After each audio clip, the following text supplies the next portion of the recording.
ኡበይ ከህዝረጅ ጎሳ የሚወለድ አንሷር ሲሆን ኢስላምን ቀድመው ከተቀበሉት መዲናውያን አንዱ ነበር። ኡበይ ኢብኑ ከዓብ ቁርአንን ሙሉ በሙሉ በልባቸው ከሸመደዱት ሰሃቦች መካከል አንዱ ነበረ። ኡበይ በቁርአን በኩል ልዩና ታላቅ ክብር ተጎናጽፏል። ሰዎች ሆይ ስለ ቁርአን መጠየቅ የፈለገ ወደ ኡበይ ኢብኑ ከዓብ ይሂድ ይሉ ነበር ታላቁ ኸሊፋ ዑመር ኢብኑል ኸጣብ። ኡበይ ለቁርአን ያለው ከፍተኛ ፍቅር የማይታጠፍ ነበር። አሰላሙ አለይኩም ወራህመቱላሂ ወበረካቱ። ዛሬም በሌላ የታሪክ ቪዲዮ ተመልሰናል። ታሪካችንም የሚሆነው የታላቁ ነብዩ ሰለላሁ ዐለይሂ ወሰለም ባልደረባ የነበረው የኡበይ ኢብኑ ከዓብ ረዲየላሁ አንሁ ታሪክ ነው። ታሪካችንን ከመጀመራችን በፊት ሰብስክራይብ ካላረጉ የሰብስክራይብ ምልክቷን በመጫን ቤተሰብ ይሁኑ። ታሪካችንን እንጀምር። አቡ ሙንዚር ሆይ ከአላህ ኪታብ ውስጥ በላጩ አንቀጽ የትኛው ነው ሲሉ የአላህ መልእክተኛ ሰለላሁ ዐለይሂ ወሰለም ጠየቁ። አላህና መልእክተኛው የበለጠ ያውቃሉ የሚል መልስ ሰጠ። ነብዩ በድጋሚ ጠየቁ። አቡ ሙንዚር አያተል ኩርሲ የተባለ የቁርአን አንቀጽ መሆኑን መለሰ። እንዲህ ይነበባል። አላህ ከእርሱ በቀር ሌላ አምላክ የለም። ሕያው ራሱን ቻይ ነው። ማንጎላየትም እንቅልፍም አትይዘውም። በሰማያት ውስጥና በምድር ውስጥ ያለው ሁሉ የእርሱ ብቻ ነው። የእርሱ ዘንድ በፍቃዱ ቢሆን እንጂ የሚያማልድ ማን ነው? ከፍጡሮች በታች ያለውንና ከኋላቸው ያለውን ሁሉ ያውቃል። በሻውም ነገር እንጂ ከእውቀቱ በምንም አያካብብም። አያውቁም። መንበሩ ሰማያት ምድርን ሰፋ፣ ጥበቃቸውም አያቅተውም። እርሱም የሁሉም የበላይ ታላቅ ነው።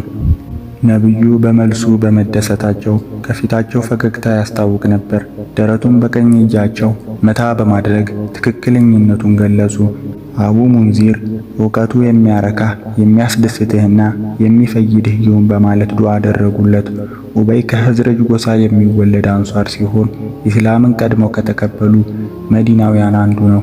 ከሂጅራ በፊት ለነብዩ ደጋፊነቱን አቀባ በተሰኘ ቦታ በቃል ኪዳን ገልጿል። በበድር ዘመቻና ከዚያ በኋላ በነበሩት ፍልሚያዎች ተሳትፏል። ኡበይ ቁርአን በሚወርድበት ወቅት ተከታትሎ ለመጻፍ ከተመረጡ ጠንቃቃ ሰሃቦች አንዱ ከመሆኑ ባሻገር ቅደም ተከተሉ ተጠብቆ በአንድ ላይ የተጠረዘ መጽሐፍ የተሟላ 30 ጁዝ ቁርአን ይሆን ዘንድ ወሳኝ ሚና ተጫውቷል።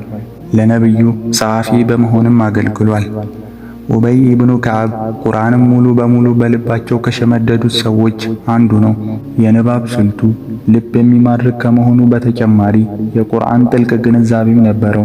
በዚህም ምክንያት ነብዩ ተከታዮቻቸውን ከእርሱና ከሌሎች 3 ሰሃቦች ቁርአንን እንዲማሩ ይመክሯቸው ነበር። ዑመር ኢብኑል ኸጣብ በዘመነ ኸሊፋነታቸው ወቅት የመንግስት ገንዘብ በተመለከተ አንዳንድ ጉዳዮችን በማጠናቀቅ ላይ እንዳሉ ሰዎች ሆይ ስለ ቁርአን መጠየቅ የፈለገ ወደ ኡበይ ኢብኑ ከዓብ፣ ስለ ውርስ ለመጠየቅ የፈለገ ወደ ዘይድ ኢብኑ ሳቢት፣ ስለ ፊቅህ ሙዓዝ ኢብኑ ጀበልን እንዲሁም ስለ ገንዘብ ጉዳይ እኔን ራሴን ይጠይቅ ሲሉ ተሰምተዋል።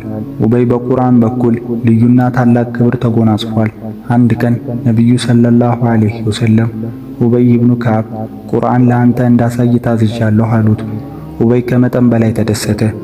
የአላህ መልእክተኛ በስም ተጠርቼ ነው እንደዚህ የተባልኩት በማለት ጠየቀ። አዎ በስምህና በዘር ሐረግህ ተጠርተሃል አሉት። በእርግጥ አንድ ሙስሊም በአላህ ይህን ያህል ክብር ከተቸረው እና በዚህ ሁኔታ ስሙ ከነዘሩ ከተወሳ የታላቅ ችሎታ ባለቤትና እጅግ ጥልቅ ኢማን ያለው መሆኑን መገንዘብ አያዳግተንም። ከነብዩ ጋር በቆየባቸው ዓመታት ሸጋ ማራኪ ስብዕና የተላበሰ ነበረ። ምርጥ ትምህርቶችን ቀስሟል። ነብዩ አንድ ጊዜ በተውራት በኢንጂልና በዘቡር ያልተጠቀሰ ምዕራፍ ላስተምርህ ወይ ብለው ጠየቁት። እሱም ዝግጁነቱን ገለጸ። መቼም ምን እንደሆነ ሳታውቅ በሩን ወጥተህ እንደማትሄድ እገምታለሁ አሉ። ነብዩ ጉጉቱን እያራዘሙ ኡበይ ቀጠለ። ቆሙ። እኔም አብሬያቸው ቆምኩ። እጄን እንደያዙኝ ስለ ሌላ ነገር መናገር ጀመሩ። ሳይነግሩኝ ይሄዳሉ ብዬ ስለሰጋሁ ለማቆየት እጃቸውን ያዝ እንደማድረግ ሞከርኩኝ። ሊወጡ በር ሲደርሱ የአላህ መልእክተኛ ሆይ ሊነግሩኝ ቃል የገቡልኝ ምዕራፍስ አልኳቸው። ሰላት ላይ ቆመህ የምትቀራው ምንድነው? የመክፈቻው ምዕራፍ አነበብኩላቸው። ከዚያም አዎ እሱ ነው። እነዚያ 7 በብዛት ተደጋግመው የሚነበቡ አናቅጽ አላህ ሱብሓነሁ ወተዓላ 7 ተደጋጋሚ አንቀጽንና ታላቁን ቁርአን ሰጠን ያላቸው ናቸው አሉኝ። ኡበይ ለቁርአን ያለው ከፍተኛ ፍቅር የማይታጠፍ ነበር። አንድ ጊዜ ኻሊፋው ዑመር የማያስታውሱትን ወይም የማያውቁትን የቁርአን ክፍል ሲያነብ ሲሰሙ ዑመር ዋሸህ አሉት። ኡበይ ደግሞ አይ አንተ ዋሸህ ብሎ መለሰላቸው። የቃላት ልውውጣቸውን የሰማ አንድ ሰው ኡበይን ተቆጥቶ እንዴት አሚረል ሙእሚኒንን ርዕሰ አማኞችን ውሸታም ትላለህ ብሎ ሲጮህበት ከአንተ የበለጠ መሪያችንን አከብራለሁ ሲል መለሰለት።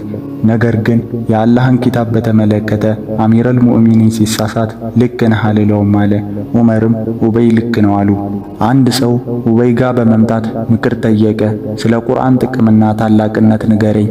የአላህ ኪታብ እንደ ኢማም መሪ ቁጠረው፣ በፈራጅነቱና በመሪነቱም እርካበት፣ ነብዩ ያወረሱት ንብረት ነውና አላህ ዘንድም አማላጅ በመሆኑ ልትታዘዘው ይገባሃል። ኡበይ ይህች ዓለም እንድታዘቅጠውና እንድታታለለው አልፈቀደላትም። ቀላል ሕይወት ነበር የገፋው። እውነታም በደንብ ተረድቶ ነበር። ማንኛውም ሰው ለምንም ያህል ጊዜ ይኖር፣ ማንኛውንም ምቾትና ቅንጦት ያገኝ፣ ወይም ምንም ያህል በዓለማዊ ደስታ ይፈንድቅ፣ በመጨረሻ ላይ የሚያዋጣው መልካም ሥራው መሆኑን ሙስሊሞች እንዲገነዘቡ ይመክራል። ለነብዩ የሕይወት ዘመን እያስታወሰ የያኔዎቹ ሙስሊሞች ለኢስላም ያላቸውን ፍቅር፣ ተብቃቂነት፣ የመስዋዕትነት ስሜት ያወሳላቸው ነበር። ብዙ ሰዎች ዕውቀትና ምክር ይጠይቁታል። እሱ ጋር ዕውቀትን ፈልገው ከመጡት ለአንዱ በሰጠው ምክር ሙእሚን አማኝ 4 ልዩ ባህሪያትን የተላበሰ ነው።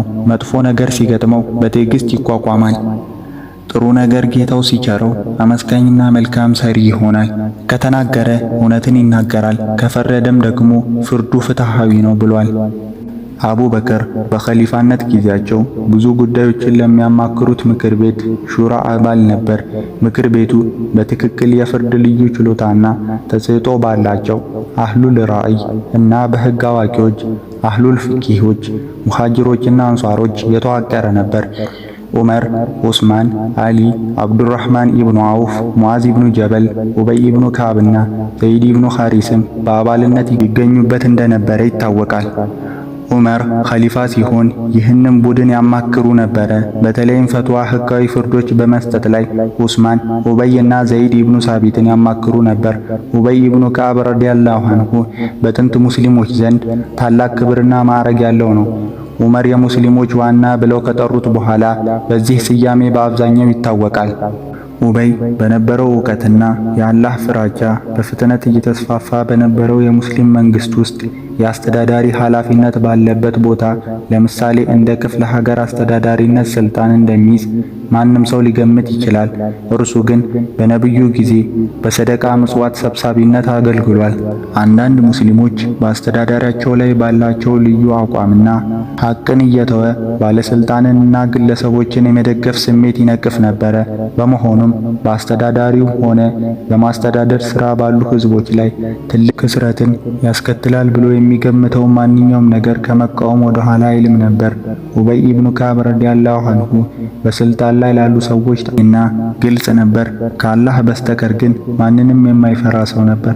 በእውቀቱ ለሙስሊሞች ታላቅ አርአያና ሚዛን ለመሆን በቅቷል።